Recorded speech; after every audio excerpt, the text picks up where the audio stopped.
When we think about the safety and stability of our buildings, one of the most critical factors we must consider is the seismic zone in which they are located. In India, we are no strangers to earthquakes. Our diverse geography and tectonic activity make it essential to understand how these natural phenomena can impact the structures we inhabit. Today, let's delve into the classification of earthquake zones in India and the significant consequences of neglecting these guidelines in our building practices.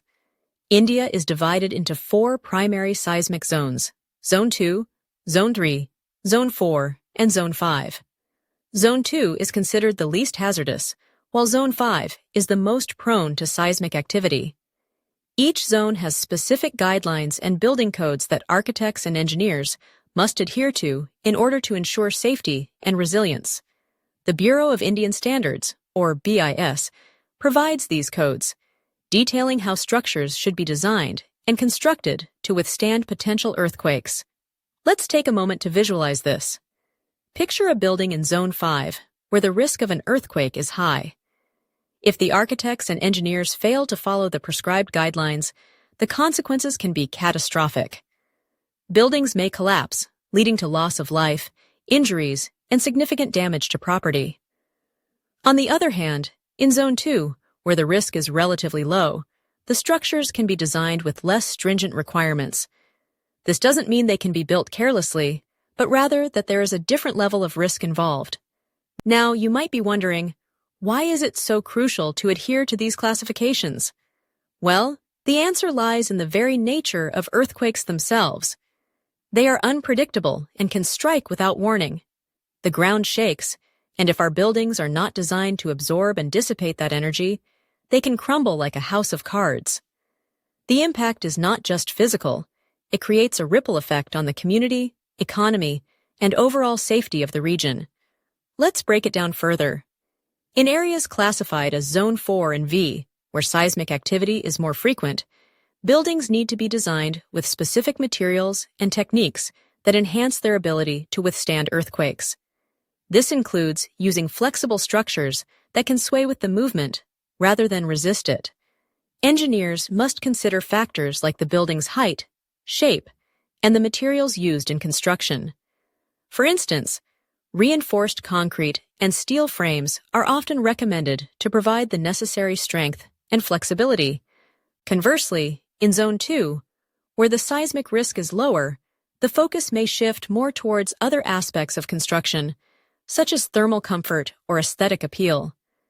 However, this does not mean that buildings in these zones should be built without consideration for seismic safety. Even in lower-risk areas, a significant earthquake can still cause damage, especially to older structures that may not have been designed with modern techniques in mind. Imagine living in a community where the buildings are not built to withstand earthquakes, especially if they are located in a high-risk zone.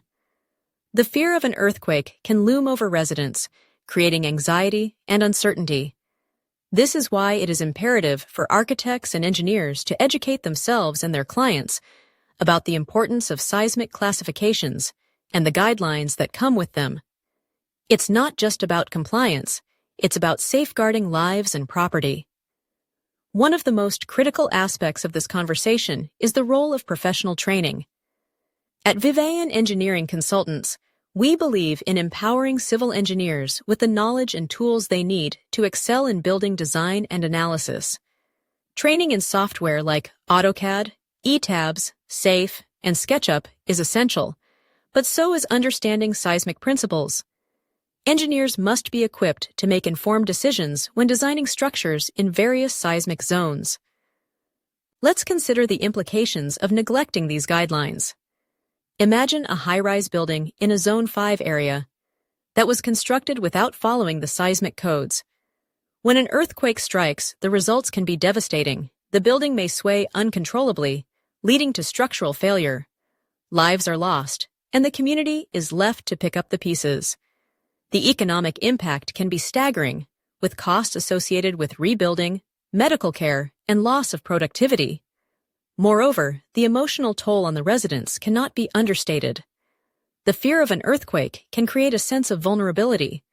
Families may lose their homes and livelihoods, and the psychological scars can last for years. It's a stark reminder that our choices in engineering and construction have far-reaching effects beyond just bricks and mortar. On the flip side, when buildings are designed with seismic safety in mind, the community can thrive. Residents can go about their daily lives with peace of mind, knowing that their homes and workplaces are built to withstand natural disasters. This sense of security fosters economic growth and stability, allowing communities to flourish. In conclusion, understanding earthquake zones and their classifications is not just a technical requirement, it is a moral obligation. As professionals in the field of engineering and construction, we have a responsibility to prioritize safety and resilience in our designs. By adhering to the seismic codes and investing in professional training, we can ensure that our buildings stand strong against the forces of nature. So, whether you are an architect, a structural consultant, or a civil engineer, remember the importance of seismic classifications in your work. Embrace the challenge of designing structures that not only meet aesthetic and functional needs, but also protect lives and communities. Together, let's build a safer future, one structure at a time. Thank you for joining me in this conversation, and let's continue to champion excellence in engineering and construction for a resilient tomorrow.